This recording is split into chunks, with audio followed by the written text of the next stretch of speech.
And on this Monday, June 16th, 2025 edition of Newsmakers, the man accused of assassinating the top Democrat in the Minnesota House held deeply religious and politically conservative views, telling a congregation in Africa 2 years ago that the U.S. was in a bad place where most churches didn't oppose abortion.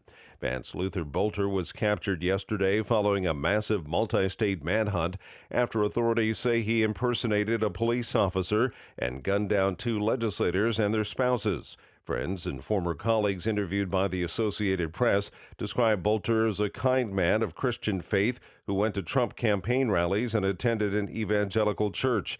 He worked as a security contractor, a funeral services driver, and a preacher. Authorities say the 57-year-old Bolter had a target list including dozens of names, mostly Democratic lawmakers and prominent abortion rights supporters. Iran has renewed missile attacks on Israel.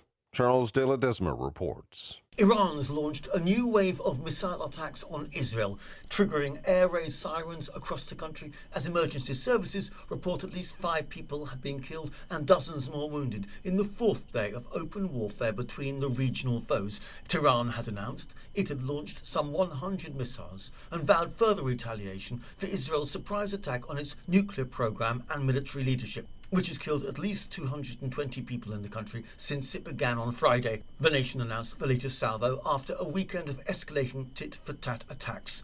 Iran's paramilitary Revolutionary Guard vowed that further rounds of strikes would be more forceful and severe. I'm Charles de Ledesma.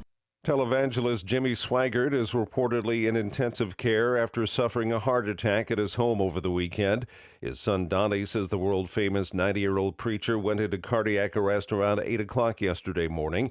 Swaggart is the founder of Jimmy Swaggart Ministries and the Jimmy Swaggart Bible College. He's the senior pastor of the Family Worship Center in Baton Rouge, Louisiana, which held a special prayer service last night.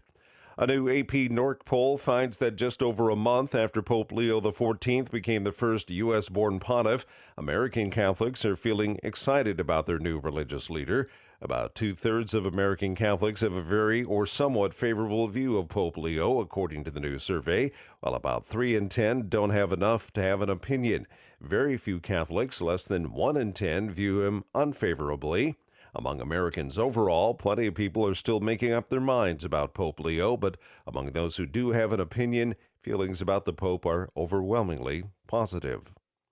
And that's Newsmakers for this Monday, June 16th, 2025 edition. I'm Keith Black.